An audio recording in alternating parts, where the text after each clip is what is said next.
அஸ்ஸலாமு அலைக்கும் வரஹ்மத்துல்லாஹி வபரகாத்துஹு. வாழ்க்கையில் ஒவ்வொரு மனிதருக்கும் ஒரு குறிப்பிட்ட காலத்தில் நிறைவேற வேண்டும் என்று எதிர்பார்க்கப்படும் முக்கியமான விஷயங்களில் திருமணமும் ஒன்றாகும். சிலருக்கு எந்த தடையும் இல்லாமல் திருமணம் நடைபெறுகிறது.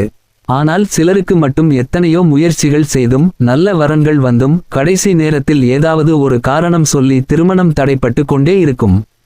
சில நேரங்களில் காரணம் நமக்கு தெரியும். சில நேரங்களில் எந்த காரணமும் தெரியாமல் முயற்சிகள் தொடர்ந்து தோல்வியில் முடியும்.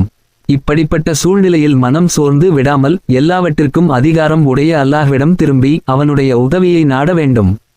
இன்றைய பதிவில் திருமணத்தடை நீங்குவதற்காக அறிஞர்கள் குறிப்பிட்டுள்ள ஒரு குர்ஆன் அமலை பற்றி பார்க்க இருக்கிறோம்.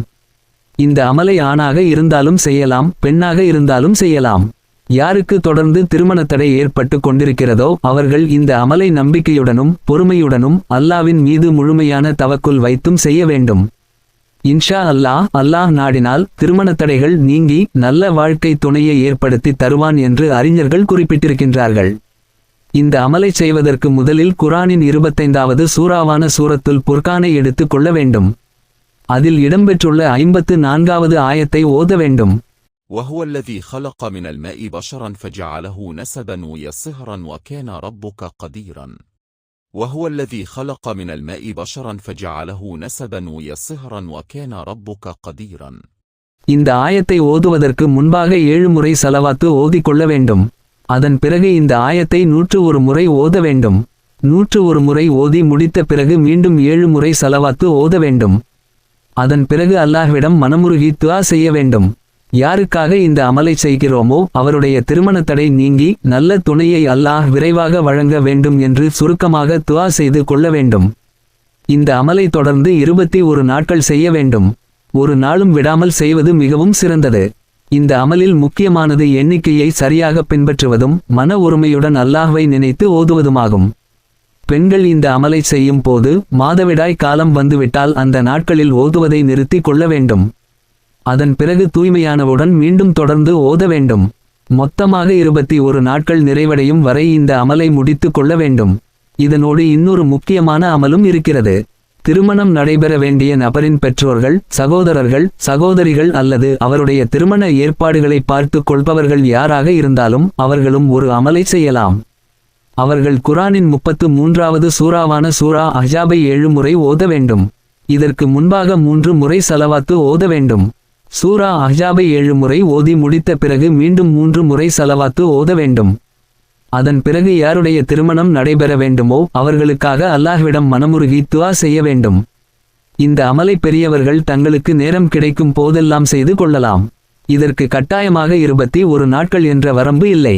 ஆனால் திருமணத்தடை உள்ள நபர் செய்ய வேண்டிய முதல் அமலை மட்டும் தொடர்ந்து 21 நாட்கள் செய்து முடிக்க வேண்டும்.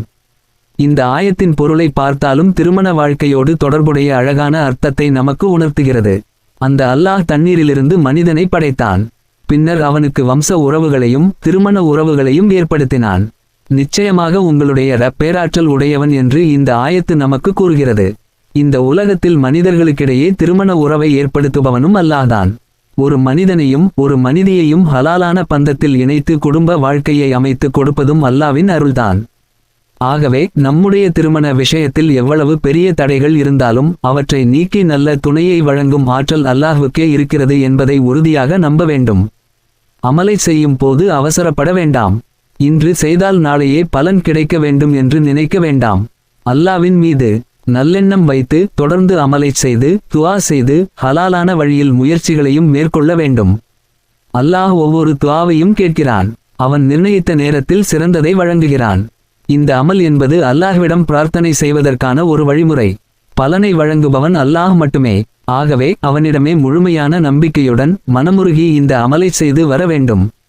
அல்லாஹ் நம்மில் திருமணத்தடையால் கவலையில் இருப்பவர்கள் அனைவருடைய கவலைகளையும் நீக்குவானாக. நல்ல வாழ்க்கை துணையை வழங்குவானாக. ஹலாலான பரக்கத் நிறைந்த குடும்ப வாழ்க்கையை அனைவருக்கும் அருள்வானாக. ஆமீன்.